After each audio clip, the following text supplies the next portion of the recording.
Cosas en esta foto que pueden parecer buenas, pero son malas al final. El alcohol en sus modalidades puede parecer bueno, pero al final es malo, es un peligro abusar de él, y más cuando es un producto, digamos, que crea que crea dependencia en el cuerpo, en la sangre y también en la cabeza. Así que puede parecer bueno, pero es malo. Fumar puede parecer bueno. A mí en un momento de la vida me parecía bueno fumar. Y qué bien sentaba un cigarrillo después de comer, ¿no? Pero al final es malo. Y estás contaminando tus pulmones, estás contaminando la sangre, etcétera, etcétera. O comer mucho dulce.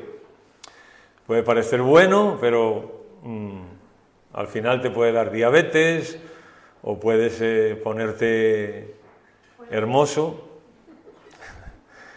O, por ejemplo, comprar puede parecer bueno, pero hay personas que sufren de...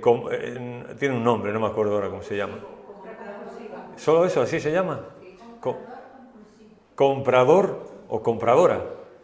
Compulsivo o compulsiva. Puede parecer bueno, pero te puedes gastar el dinero en lo que no tienes que gastártelo. Y luego ver de qué comes. Así que yo creo que con Esdras 10, yo el título que le he puesto a Esdras 10 es: pero lo malo que esto tiene es lo bueno que parece. Lo malo que esto tiene es lo bueno que parece. Vamos a ir allí a Esdras capítulo... Primero vamos a leer unos versículos en el capítulo 9 y otros en el capítulo 10. No vamos a leer todo el capítulo 10. Capítulo 9 de Esdras, versículo 1. Esdras, capítulo 9, versículo 1. Dice así allí el texto: acabadas estas cosas, los príncipes vinieron a mí diciendo: el pueblo de Israel y los sacerdotes y los levitas no se han separado de los pueblos de la tierra, de los cananeos, heteos, fereceos, jebuseos, amonitas, moabitas, egipcios y amorreos. Y hacen, esta es una segunda cosa, no se han apartado, primero. Segundo, y hacen conforme a sus abominaciones, porque han tomado de las hijas de ellos para sí y para sus hijos, y el linaje santo ha sido mezclado con los pueblos de las tierras, y la mano de los príncipes y de los gobernantes ha sido la primera en cometer este pecado. Versículo 3: cuando oí esto, rasgué mi vestido y mi manto, y arranqué pelo de mi cabeza y de mi barba, y me senté angustiado en extremo. Y saltamos al capítulo 10, versículo 1, que dice: mientras Esdras oraba, o sea, Esdras cuando escucha eso se pone a orar, y el texto nos dice que un tiempo después, mientras Esdras oraba y hacía confesión llorando y postrándose delante de la casa de Dios, se juntó a él una muy grande multitud de Israel, hombres y mujeres y niños, y lloraba el pueblo amargamente. Entonces respondió Secanías, hijo de Jehiel, de los hijos de Elam, y dijo a Esdras: nosotros hemos pecado contra nuestro Dios, pues tomamos mujeres extranjeras de los pueblos de la tierra, mas a pesar de esto aún hay esperanza para Israel. Ahora pues hagamos pacto con nuestro Dios, que despediremos a todas las mujeres y los nacidos de ellas, según el consejo de mi Señor, y de los que temen el mandamiento de nuestro Dios, y hágase conforme a la ley. Y saltamos al último versículo, el versículo 44. Y nos dice: todos estos habían tomado mujeres extranjeras, y había mujeres de ellos que habían dado a luz hijos. Amén. Bueno, que el Señor bendiga su palabra. Cuando hablamos lo malo que esto tiene es lo bueno que parece, recordaba una frase que creo que todas las conocéis y que es bíblica, ¿no? El pecado es como las tarjetas de crédito. Disfrutas ahora y pagas después. Eso es así, ¿no? O sea, a veces el pecado nos parece atractivo, nos parece bueno y tal, y ¿qué pasa? Pues estamos disfrutándolo, pero después tenemos que pagar. Las consecuencias sean las que sean. Pero quiero dividir el pasaje en dos partes. La primera es: ¿qué había dicho Dios en cuanto a esto? Bien, yo sé que es un pasaje, es un tema donde a lo mejor hay distintas sensibilidades, voy por delante con eso. Bien, lo que Dios había dicho. Bueno, ¿qué había dicho Dios en cuanto a un matrimonio mixto? Que aunque pareciera bueno, era malo. Sin un matrimonio mixto, ¿qué queremos decir? Cuando Dios, vamos a ver, que les dice al pueblo de Israel que ellos, como israelitas, no se junten con chicas o con mujeres que no son del pueblo de Dios, porque tienen otros principios, tienen otra ética y es peligroso. Bueno, vamos a hablar de esto, no quiero adelantarme a todo. ¿Qué dijo Dios en Deuteronomio capítulo 7? Ahí lo tenéis. Cuando Jehová tu Dios te haya introducido, o sea, Israel está en las fronteras de la tierra prometida, todavía no ha entrado. Y Moisés le dice, cuando Jehová tu Dios te haya introducido en la tierra en la cual entrarás para tomarla y haya echado de delante de ti a muchas naciones, al Eteo, Gergeseo, Amorreo, Cananeo, Fereceo, Heveo, Jebuseo, 7 naciones mayores y más poderosas que tú, y Jehová tu Dios las haya entregado delante de ti y las hayas derrotado y las destruirás del todo, no harás con ella alianza ni tendrás de ellas misericordia. Esto es normal en una guerra, tú no puedes tener misericordia con el enemigo, eso está claro, ¿no? Y no emparentarás con ellas. No darás tu hijo a su hijo, ni tomarás de su hija para tu hijo. ¿Por qué? Hay una razón que Dios da. Porque desviará a tu hijo de en pos de mí, y servirán a dioses ajenos. Esta es una posibilidad que no sabemos el porcentaje, no tiene por qué ser 100%, pero lo que Dios dice es que lo normal, si hacéis esto, al final vais a acabar así. O sea, tus hijos servirán a dioses ajenos. Y el furor entonces de Dios se encenderá sobre vosotros y las destruirá pronto. Y te destruirá pronto. Bien, lo que está diciendo Dios es, primero, pone toda la lista de los pueblos en los que ellos iban a entrar. No tenemos tiempo, pero si viéramos a cada pueblo y cada práctica que tenían, y a cada cual es peor.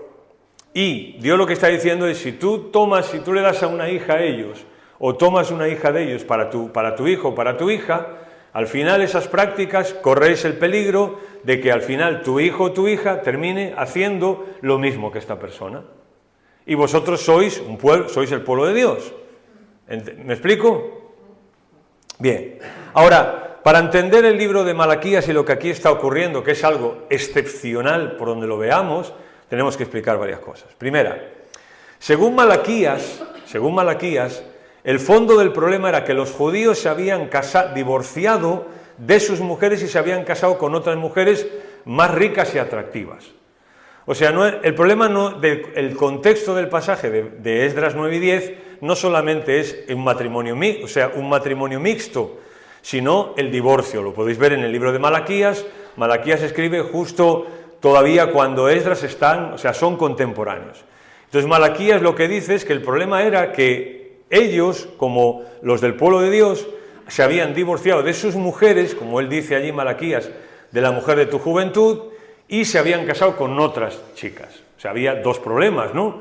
Habían dejado a su mujer y ahora se habían casado con otra chica. Y aún encima esta chica no era del pueblo de Dios. O sea, hay dos problemas. La tradición rabínica que se ha preservado a lo largo de los siglos es interesante porque nos dice que los hombres se divorciaban porque las mujeres judías habían perdido su belleza, trabajando arduamente al sol para reconstruir sus casas y plantar sus tierras. O sea, no eran nadie, ¿no? Es decir, las mujeres habían regresado de Babilonia a Jerusalén y allí habían tenido que trabajar mucho y arduamente para reconstruir todo, y bueno, pues se habían, no sé si descuidado, perdido su belleza o no sé qué está pasando. La tradición rabínica lo menciona. Entonces ellos dijeron, bueno, pues esta ya no me vale, ahora yogurín, ¿no? En Esdras 9, 1 al 2, parece que la preocupación va más allá de mujeres judías, no judías. Es decir, el problema por el que Esdras se aflige de esta manera no es exclusivamente porque algunas personas hubiesen empezado una relación con mujeres que no fueran del pueblo judío. En el Antiguo Testamento tenemos muchos ejemplos de esto, muchos. Sino que había la inmoralidad y la idolatría se estaba colando. y ellos acababan de llegar de Babilonia, acababan de construir el templo, estaban poniendo los fundamentos, la base otra vez del pueblo de Dios para que empezara de nuevo. Así que ellos lo vieron como una amenaza a la identidad y a la supervivencia en sí del pueblo. El problema, no lo pensemos, no era racial, sino moral. O sea, el problema no era que las mujeres con las que se casaban no fuesen judías, no era un problema racial, no era un problema de xenofobia o de lo que quieras que se dice hoy, no era eso. El problema era un tema moral.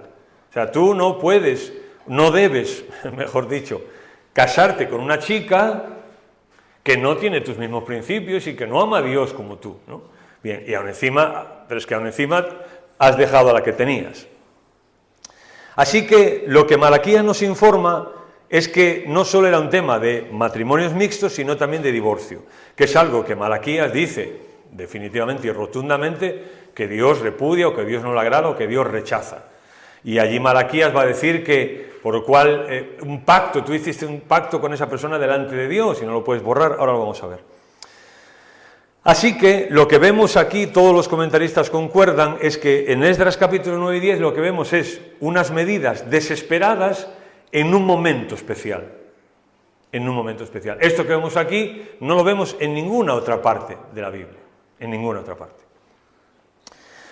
Si bien la ley prohíbe directamente los matrimonios mixtos, la ley no legisla para casos donde el matrimonio ya existe. Es decir, la ley prohibía que un judío se casara con una chica que no fuese judía.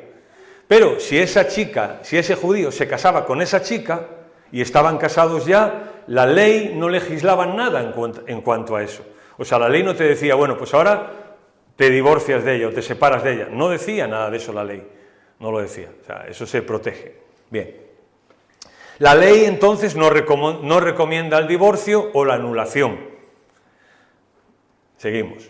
Lo que hace Esdras, todos los comentaristas también concuerdan, es que lo que Esdras está abriendo es un nuevo tiempo, y muy bueno, por cierto, donde se tuvo a partir de ahí una nueva actitud hacia esos matrimonios, por el peligro que presentaban.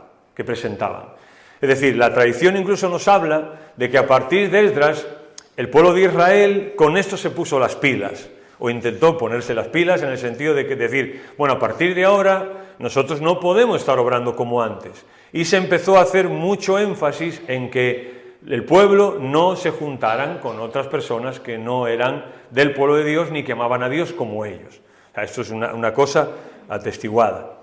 ¿Y para nosotros hoy qué?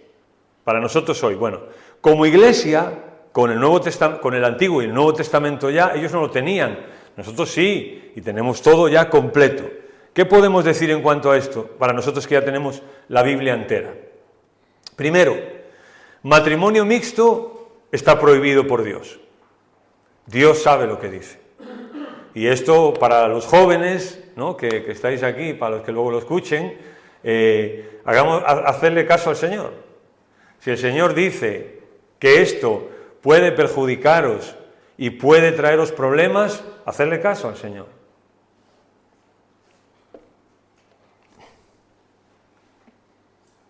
Él sabe lo que dice. Y bien haríais en echarle, como decimos aquí, no en echarle cuenta al Señor. Y que Dios os guarde.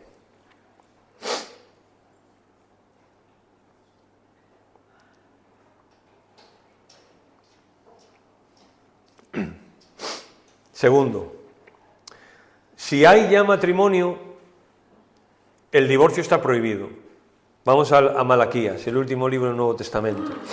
Quiero que lo leamos porque me parecen unas palabras muy bonitas, hechas con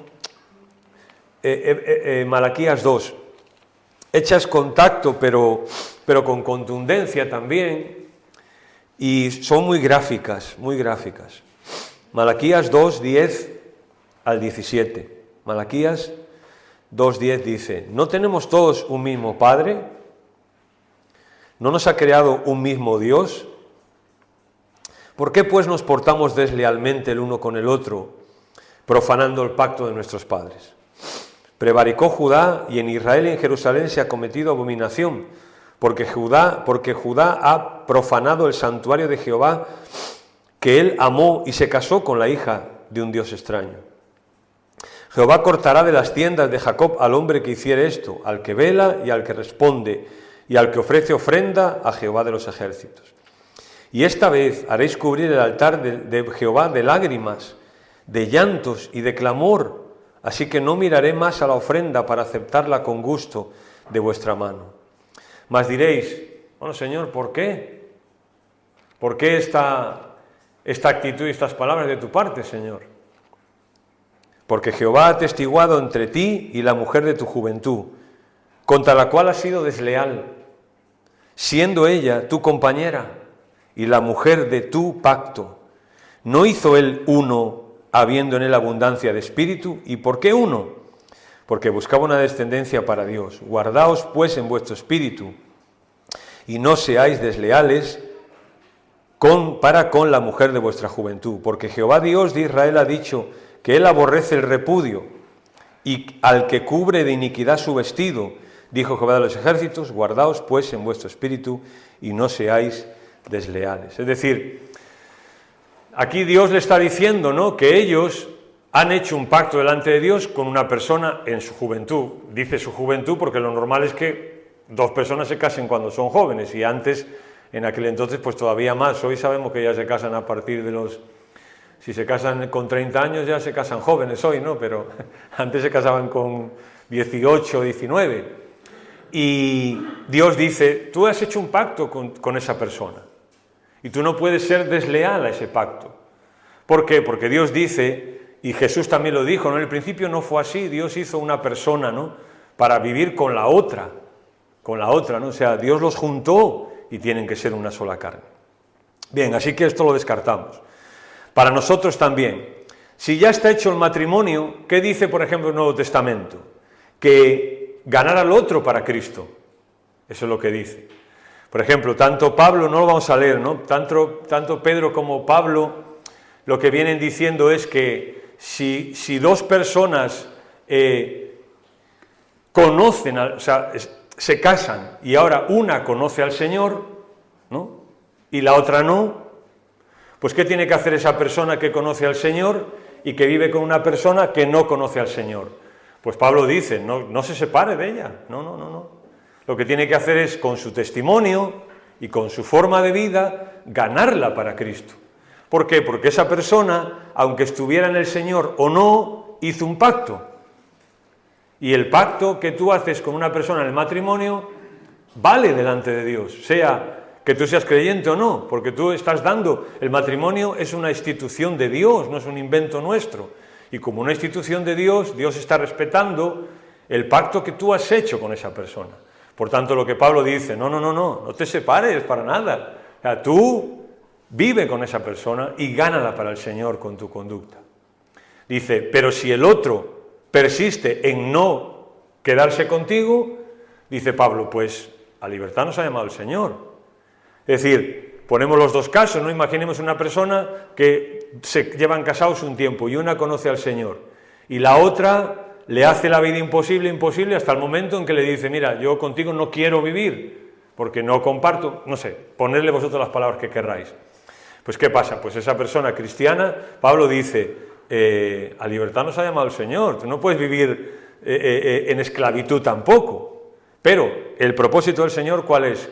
Que tú, o sea, cualquiera, ¿no?, respete el pacto que ha hecho con esa persona y la gane para el Señor.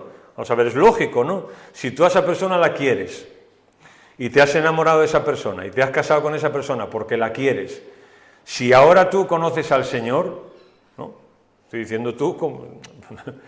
si ahora tú conoces al Señor, cuanto más estar con esa persona, ¿no? Mientras dependa de los dos, claro. Cuanto más estar con esa persona, hablarle del Señor y ganarla para el Señor, porque ahora tienes más motivos todavía para vivir, para estar con ella, ¿no? Porque a lo mejor Dios tiene algo para vosotros como matrimonio. Bien, ahora hablemos de lo que hizo el pueblo. Hemos visto lo que Dios había dicho. Ahora, lo que hizo el pueblo. Bueno, ¿qué hizo el pueblo? la decisión es drástica y les honra. Claro, porque es que pensemos que ellos se habían casado con esas chicas, ¿no? Y se habían casado porque las querían. Tenían hijos y ahora tienen que despedirlas. Por eso, si leéis todo el capítulo 10, vais a ver que Esdras hacen como una especie de comité para que hablen con cada una de las personas y vean cuál es la solución para cada una de las personas. Por eso tardan tiempo en hacerlo, porque dice Secanías, esto no se puede hacer en un día. Esto hay que ver cada caso, ver cada circunstancia y en cuanto a eso valorar qué se hace. ¿Cuál es la aplicación para nosotros de todo esto que ocurre en el capítulo 10? Pues yo diría, ¿no?, que así de valientes deberíamos ser todos, con situaciones que permitimos en nuestra vida y sabemos que no agradan a Dios. Esto es un principio que nos enseña esto que ocurre aquí. Igual que ellos fueron valientes para tomar una decisión drástica, la cual respetamos y valoramos, deberíamos de ser nosotros también valientes para decidir, tomar decisiones drásticas en nuestra vida, para situaciones o problemas o hábitos o cosas que tengamos en nuestra vida que no le agradan a Dios. Ante la situación vemos a Esdras afectado y deprimido por el pecado, 2 veces. El capítulo 9 se sienta a llorar, echa cilicio sobre su cabeza, se arranca, bueno, todo esto que leímos, ¿no? Y en el capítulo 10 lo vemos todavía ahí, cuando ya Secanías da esa idea para lo que tenían que hacer, él se mete en la cámara del templo, está fatal, Esdras está fatal con toda la situación que está pasando, con toda la situación que está viviendo, no lo está pasando bien y entonces él sufre. Pero ya leímos, ¿no? En el versículo 2 leímos que Secanías respondió a los hijos de Israel y les dijo: hemos pecado contra nuestro Dios, pues tomamos mujeres extranjeras de los pueblos de la tierra, pero a pesar de esto hay esperanza para Israel. Hay una cosa muy buena en lo que Secanías hace. Primero, ¿no? Es decir, la propuesta de Secanías tiene mucha importancia. ¿Por qué tiene mucha importancia? Posiblemente hay otras cosas, pero por resumir, ¿no? Yo veo una, ¿no? Y es que si leyéramos los nombres y todo y lo investigáramos, 6 de sus parientes están entre los que se habían casado en segundas nupcias, 6. Y cuando Secanías está hablando, sabe que esta iniciativa le afecta a su propia familia. Es decir, no era que Secanías, ninguno de su casa, había tenido este problema y ahora dice, bueno, pues lo que hay que hacer es esto. No, Secanías lo dice aun cuando varios de los miembros de su propia familia tenían este problema. De alguna manera él, por decirlo entre comillas, no está hablando en contra de su familia. En contra, por decirlo de alguna manera, como digo, ¿no? Porque está bien lo que se propone, pero quiero que valoréis eso, ¿no? Secanías no era de los que, si no me afecta a mi familia, A, si le afecta a mi familia, B. No. Para Secanías es A, le afecte a su familia o no, se vea él involucrado o no, es A para él. Así que hay que valorar su decisión. Su propuesta, pero hay algo más que Secanías dice, ¿no? Cuando Secanías dice, pero todavía hay esperanza para Israel. O sea, está diciendo mucho Secanías con eso, mucho. Me encanta porque ese es el espíritu en el que hay que decir las cosas, y así cualquiera las recibe. Es decir, lo de Secanías sé que era algo drástico, pero hay algo distinto en la manera de proponerlo de Secanías. Hay una propuesta drástica, pero dicho con esperanza, dicho con perspectiva del futuro, dicho con tacto, digamos, dicho con el tono correcto, con la actitud correcta. Y cuando las cosas se dicen así, es muy fácil recibirlas, es muy fácil. El versículo 3 dice Secanías: ahora pues hagamos pacto con nuestro Dios, que despediremos a todas las mujeres y los nacidos de ellas, según el consejo de mi Señor y de los que temen al mandamiento de nuestro Dios, y hágase conforme a la ley. Versículo 3, ¿no ha dicho Malaquías que Dios detesta esto? Es decir, Secanías dice, bueno, lo que tenemos que hacer es separarnos de estas mujeres. Y la pregunta es, ¿no ha dicho Malaquías que esto de parte de Dios? No. Es una aparente contradicción y no es de resolución fácil, digamos. Bien, casi todos los que han escrito acerca de esto nos hablan, ¿no? Y nos dicen que lo que están haciendo ellos es escogiendo un mal menor, porque debido al reto de subsistir como nación. Es decir, había un problema, había poca gente allí, se estaba empezando a introducir esto, y ellos entienden que hay que cortarlo, porque si no, va a ser un problema. Porque eran pocos, no era como en las cifras anteriormente, habían 50.000 personas en Jerusalén solamente, y estaban ahí en un momento muy delicado, muy difícil. Así que lo que los escritores nos dicen en general es que ellos lo que tienen que hacer es escoger un mal menor, porque, claro, lo que habían hecho es un mal, pero ahora de repente dejar a esas mujeres y despedir a sus hijos y todo, pues eso tampoco es un mal menor, no es una decisión buena. Tal vez es una decisión menos mala, pero buena tampoco es, sinceramente tenemos que pensarlo. Dios está claro que honra a quien le honra, y a veces son necesarias medidas dolorosas y drásticas. Es decir, ellos toman esta decisión, que no se amplía en otros sitios ni se empuja a hacer esto, pero tampoco se critica esta decisión cuando se toma así. Y por tanto, si se tomó así y se registró aquí, es por algo, y es para algo, ¿no? Para que nosotros lo veamos y de aquí saquemos principios para nuestra vida y para nuestras relaciones con las personas con las que Dios nos ponga o tengamos ya en una relación en este sentido. Así que, como hemos dicho al principio, esto no está en la ley, pero hay un principio aquí para nosotros que es muy válido. El principio es este, ¿no? No dar por sentado ya que para siempre que tenemos que convivir con algo que no le agrada a Dios. Es decir, ya estaba el problema y se podía decir, bueno, ya está el problema, ¿ahora qué vamos a hacer? Bien, sea el problema que nosotros tengamos, esto puede ser que no tengamos este problema que estamos mencionando ahora mismo en Esdras 10, pero puedo tener otro problema en mi vida, el que sea. Y el principio, sí tiene un principio para mi vida. No es, bueno, como yo no específicamente no estoy encuadrado aquí, pues lo desecho. No, aquí hay un principio para mí también. Y creo que el principio es este, ¿no? No dar por sentado que siempre tenemos que convivir con algo que no le agrada a Dios. Es decir, bueno, es que yo soy así, o esto ya no soy capaz de tal, o es que llevo muchos años luchando con esto y ya nada. Es que no deberíamos esto nos enseña a que no deberíamos dar por sentado de continuar con algo que sabemos que no tenemos que continuar, y tomar medidas drásticas y abandonarlo, dejarlo. Así que lo que sea de nuestra vida, podemos despedirlo también, podemos despedirlo de nuestras vidas. ¿Qué Dios que le dijo a Caín? Le advirtió y le dijo, mira Caín, el pecado está siempre a la puerta. Así que Caín, ten cuidado, el pecado está ahí siempre a la puerta. O qué dice, por ejemplo, Hebreos, dice, despojémonos de todo peso y del pecado que nos asedia. La figura es la de una ciudad, antiguamente cuando se rodeaba, se asediaba para que no pudieran salir y muriera la gente sin poder salir. El pecado hace eso con nuestras vidas, por tanto hay que despedirlo. O Pablo cuando dice, vestíos del nuevo hombre.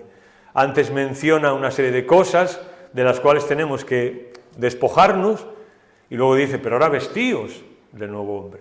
Y Hebreos también dice que salgamos fuera del campamento. Y yo digo, ¿no?, que el versículo 3, con todo lo que dice, pues sí, gracias a Dios, aleluya, por este versículo, porque nos enseña lo que acabo de decir ahora, que sí es posible desprendernos, despedir cosas de nuestra vida que no le agradan a Dios. Y esto es un ejemplo bueno también para nosotros. Así que primero hemos visto lo que Dios había dicho, segundo, lo que el pueblo hizo, tercero, lo que aprendemos. Bien, yo tengo alguna lección práctica. Desobedecer al Señor tiene sus consecuencias. Desobedecer al Señor tiene sus consecuencias. Y aquí vemos que las consecuencias estaban siendo ya que no solamente se habían juntado con estas chicas o estos chicos, sino que hacían conforme a sus abominaciones. Ellos venían del exilio, que había sido provocado, entre otras razones, por la idolatría que habían introducido en sus hogares y en las vidas de los hijos, casarse con mujeres, es decir, venían del exilio, ¿no? Y el exilio, habían sufrido el exilio, entre otras muchas razones. Una de ellas era que habían practicado esto, de casarse con otras personas y de copiar sus costumbres. Y eso los había llevado al exilio, y ese pecado había tenido consecuencias para ellos como nación. Así que ahora regresan otra vez a su nación, y Esdras, claro, Esdras se viene abajo, ¿no? Porque dice, lo vimos también en Nehemías cuando fuimos allí, ¿no?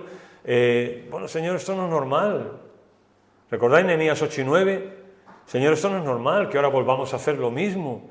Señor, tú has tenido misericordia de nosotros, has permitido que un remanente ahora del pueblo estemos aquí. No nos has pagado, Señor, como merecíamos. Señor, ayúdanos a hacer algo con esto, a salir de esto, Señor. Y él ora, ¿no? Eso ya lo vimos. Pensémoslo, las consecuencias que el pecado ha traído a nuestras vidas y si de verdad vale la pena. Pensémoslo cada uno de nosotros ya a título personal. Las consecuencias que el pecado ha traído y trae a nuestra vida. Y si de verdad vale la pena seguir en eso. O vale la pena despedirlo y desecharlo y tirarlo de nuestras vidas.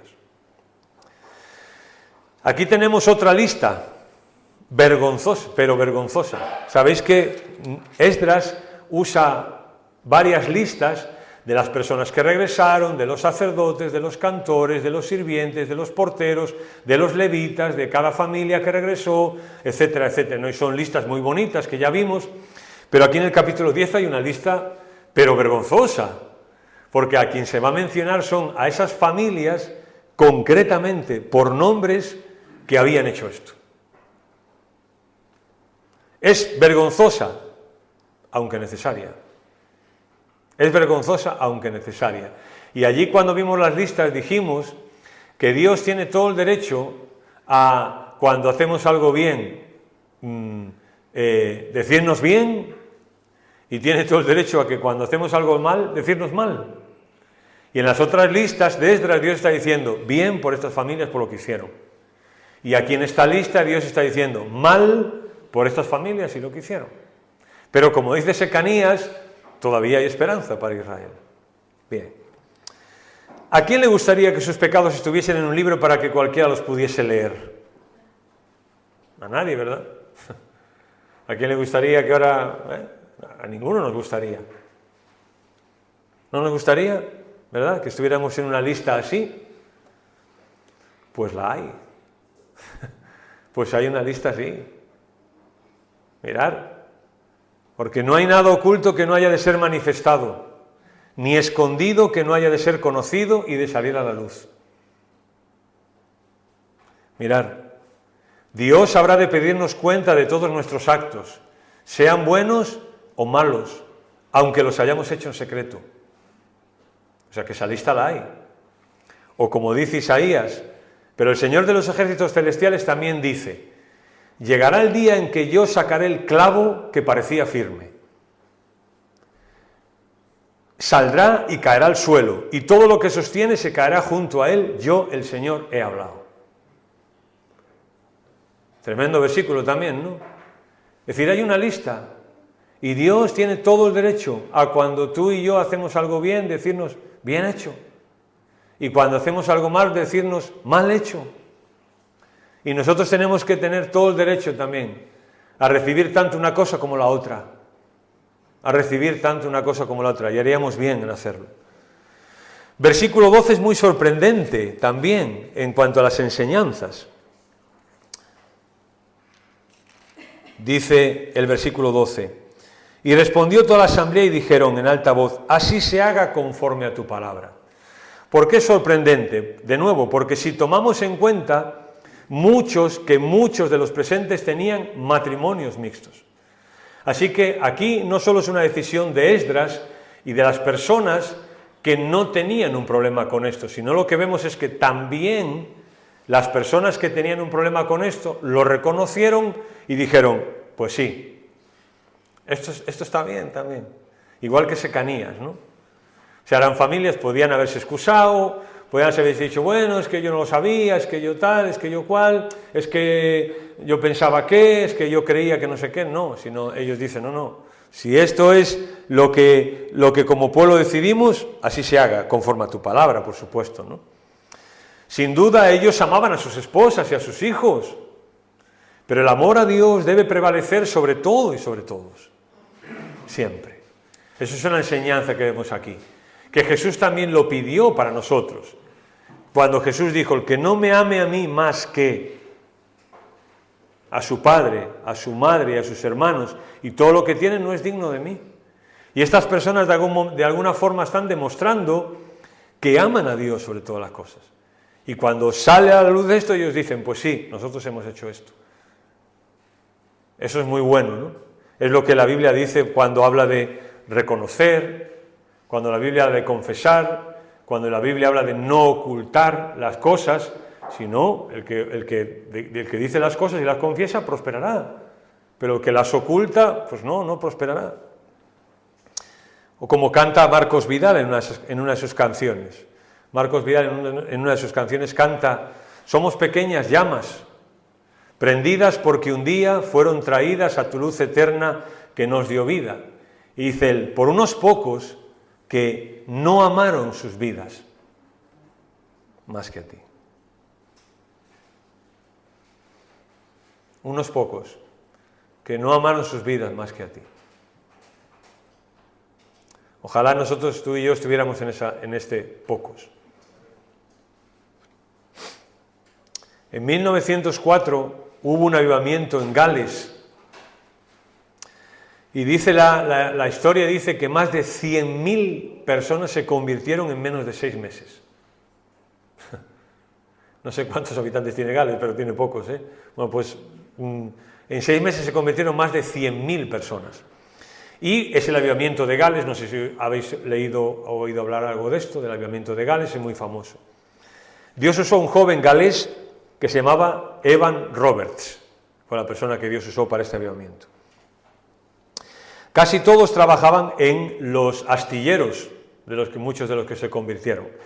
Y la historia narra que los trabajadores de los astilleros habían robado por años cosas, herramientas, cosas no, básicamente herramientas, habían robado muchas herramientas y al convertirse empezaron a devolver las herramientas.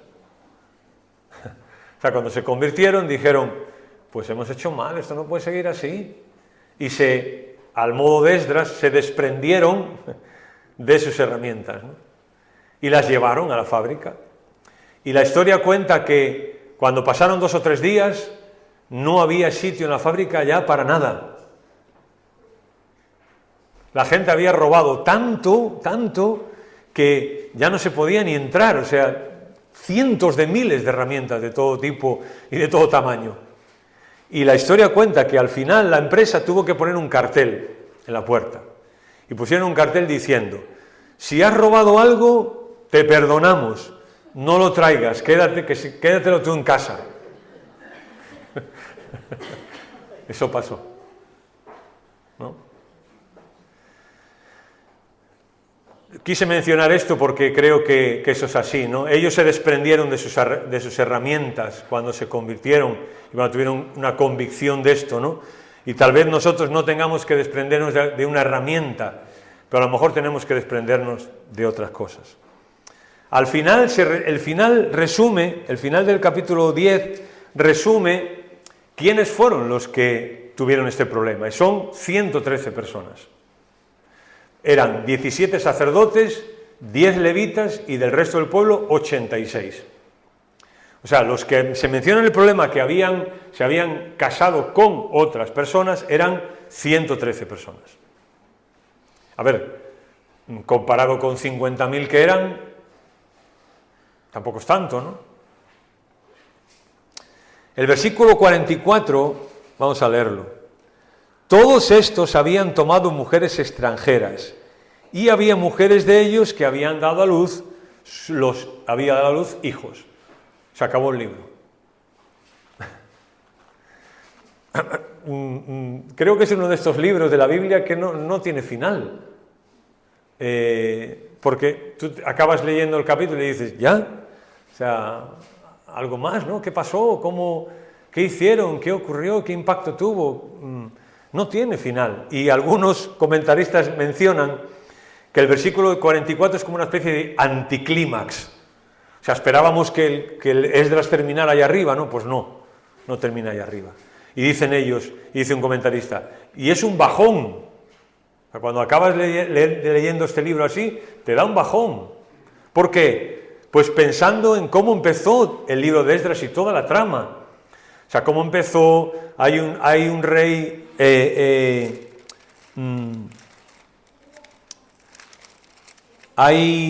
hay un rey que es Ciro, luego Darío, luego Artajerjes, que permiten que ellos vuelvan, que les permiten que la gente les ayude para ir, les da cartas para que lo puedan hacer y no tengan estorbos. Dios está restaurando, vienen personas preparadas para hacer la obra, reconstruyen el templo, hay una oposición, pero al final hay otra carta. O sea, todo va hacia arriba, ¿no? Todo va hacia arriba y de repente, ¡pum!, pegamos en el tope, ¿no? Y un bajón, ¿no?, con esto. Terminamos con una lista de desobedientes, sin que se nos explique el final de la historia. Y esto como que nos deja en vilo. ¿Qué va a pasar?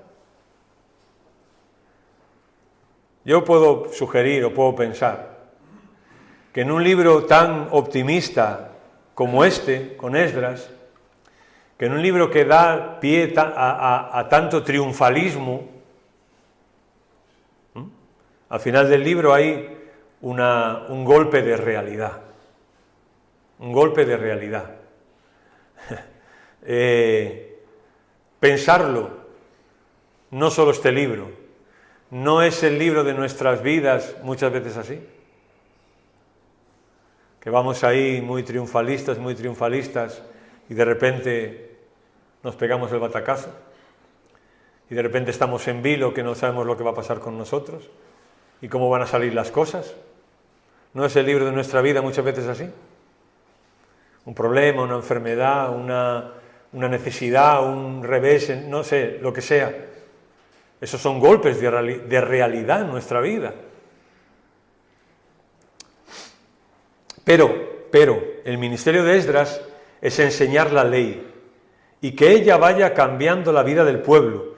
En este sentido, sí es un buen final para el libro. ¿Por qué? Pues porque Esdras viene a enseñar la palabra, que no se enseñaba ni que no se conocía. Entonces Esdras, como un escriba, viene para enseñar la palabra al pueblo y para que la palabra vaya haciendo su efecto en las vidas del pueblo de Israel. ¿Me explico? Bien, el libro de Esdras entonces tiene un buen clímax, porque lo que vemos es precisamente eso. Vemos que a lo que ha venido Esdras, que es a enseñar la palabra, y que la palabra sea la que ponga las prioridades y la forma de vivir en el pueblo, así lo vemos. Así que, una lista de desobedientes, yo lo he querido poner a propósito, depende cómo lo veas. Desobedientes sí, pero que cuando se dieron cuenta, cambiaron su actitud. Y así debemos ser nosotros también. Pero de nuevo hay que recordar aquí y siempre el título del libro: Dios es el Dios de los cielos. Y Dios está con su pueblo. Y Dios estará siempre con nosotros en nuestros aciertos, en nuestros errores, en nuestros buenos tiempos, en nuestros malos tiempos, en nuestras obediencias, en nuestras desobediencias. Dios estará ahí. Y uno tiene que confiar en Dios siempre. Porque aunque este sea un final inesperado para nosotros, para Dios no hay finales inesperados. Para Dios hay finales esperados. Y nuestras vidas están en sus manos. Y Él nos llevará por donde tiene que llevarnos. Y hará con nosotros lo que tenga que hacernos. Porque Dios es el Dios de los cielos. Señor, gracias por tu palabra en esta mañana. Gracias, Señor, por este libro de Esdras que hemos podido estudiar.